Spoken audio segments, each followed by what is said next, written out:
Hi everyone and welcome to another episode of Luxury Reality. Today I'm going to be talking about 5 tips for planning your next watch buy.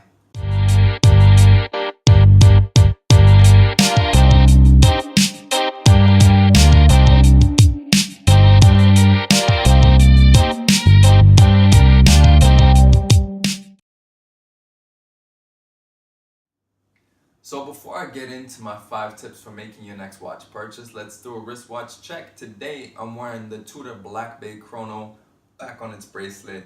I haven't worn this in about a week and a half, so I figured I'd bring it back out, and like I mentioned in my review, every time I don't wear it for a little bit, I fall in love with it all over again. But let's not waste time, we're here to talk about buying your next watch. So the first tip or the first stage in the process has to be choose what you like. It may sound really obvious, but the fact of the matter is that sometimes people overthink these things. You need to remember that buying watches, collecting watches, it's not something you need, something you want. So make a decision based on your gut. Make an emotional decision, not a logical decision. It's a labor of love, not a labor of logic when it comes to buying a watch. So first off, it's just go with what your gut tells you. What do you want? Now, once you've picked that, that's when you want to insert just a tiny bit of logic into it. And that is just doing your research. Once you pick what you want, start researching the watch. Get to know, obviously, the basic specs, the size, the material, the movement, etc. But also get to know it a little bit deeper. Get to know, is there a story behind the particular model?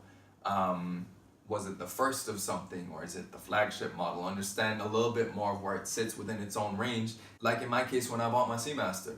Obviously, I got the influence for it from watching James Bond, and James Bond always wears a blue Seamaster with the wave dial. But when I was ready to buy mine, I found out, they have a black one. And it doesn't have the wave dial anymore. Originally, I was a bit skeptical of that until I actually saw it, tried it on, and I ended up buying it. But if you want to know more about that, you can watch the Seamaster video. So finding alternatives really helps because you can understand which one you really want. On top of that, you also want to understand the model history. Understand if the model that you're looking at, is it current, is it discontinued, or is it about to be replaced, for example? Or if it's something that just came out. Before I got this, I was contemplating a Black Bay GMT because I had just come out and looked really cool. I was like, all right, I want that, I'm gonna get it.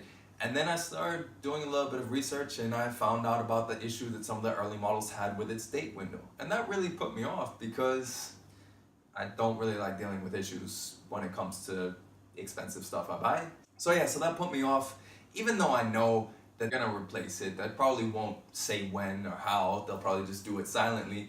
But that was something where I benefited from, because before I got this, I was seriously looking at a Black Bay GMT and willing to pay a premium for it because it had just come out. So I dodged a big bullet and saved a lot of money as well. And I ended up finding an alternative that I actually liked more. In retrospect, looking at this versus the GMT, I like this a lot more because it's a lot more distinctive.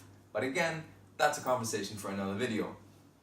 So the most important thing, like I said, is just do your research and understand a lot of the information that's out there is readily available. You can get owner perspectives, you can get seller perspectives, you can understand what people's experience has been with this watch, and that'll help either solidify or cast a little bit of doubt into your initial decision, but at least you're making an informed decision.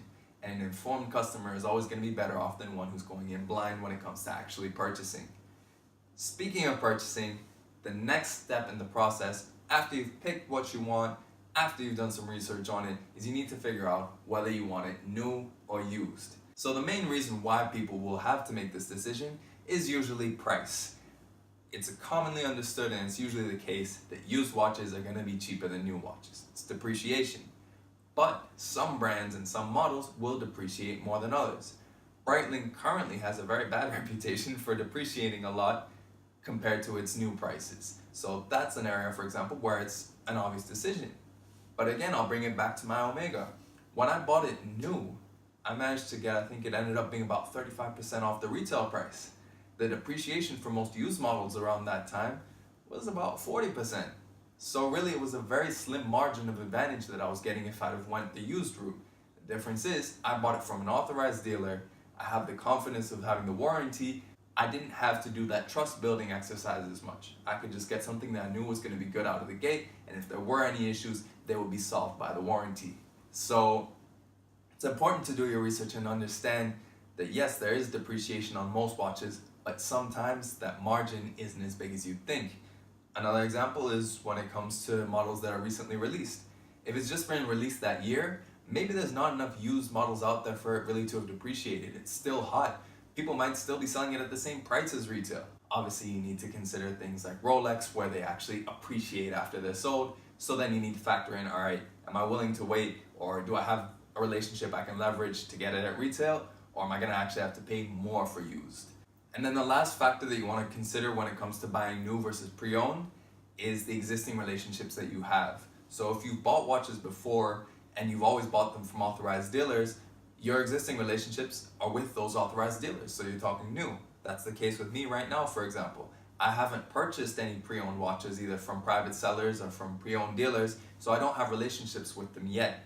So in that case, you need to think of, all right, do I want to leverage my existing relationship with them, buy something new, maybe I can still get a really good discount, or do I want to take the plunge and try something different and get pre-owned?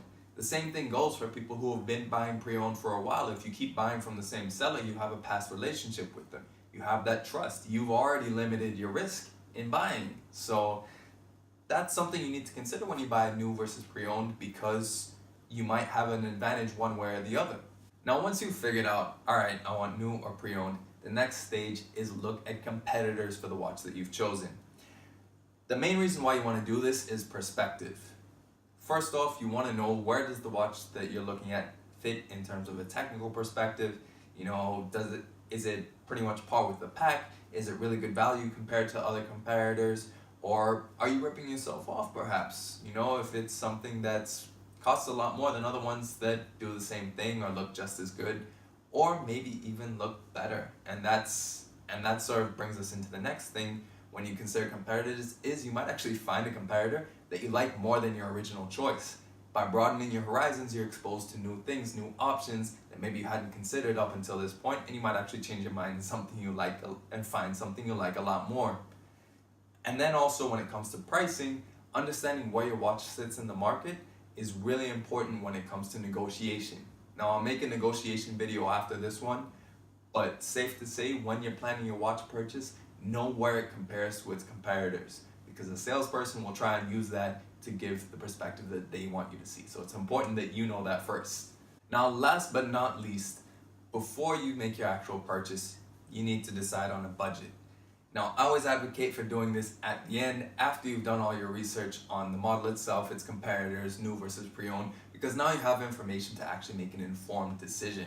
The worst thing is to start out with a budget, pick a watch based on that budget instead of doing it the other way around, because you're going to end up compromising.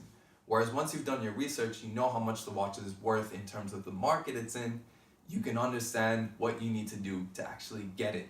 When it comes to that, there's a lot of different options you have in terms of saving, financing, negotiation. New versus pre-owned was something that would factor into the price as well. But at least now you're in a stage where you can make an informed decision and say, all right, this is the watch I want, this is how much it's worth to me, and you can figure out how to get to that point. So once you've settled on all of that, you know what your budget is, you're ready to go buy your watch. I hope that helps with making your decision on what you want to buy next and how you're going to get in, when you're going to. I'm hoping to make a series of this in terms of different tips for buying your watch. So the next video should be on negotiation, and I'll go into detail on how I negotiated for my watches and other tips in general that you can use for negotiating to get a better price, whether it's new or whether it's pre-owned. But in any case, thanks for watching the video. If you liked it, please do like it. If you haven't already, please do subscribe to the channel. And if you like this video, also share it. The more people that watch it, the more people we can reach. Means the videos go higher in the search. Means I can keep making more videos. But in any case, thanks for watching another episode of Luxury Reality.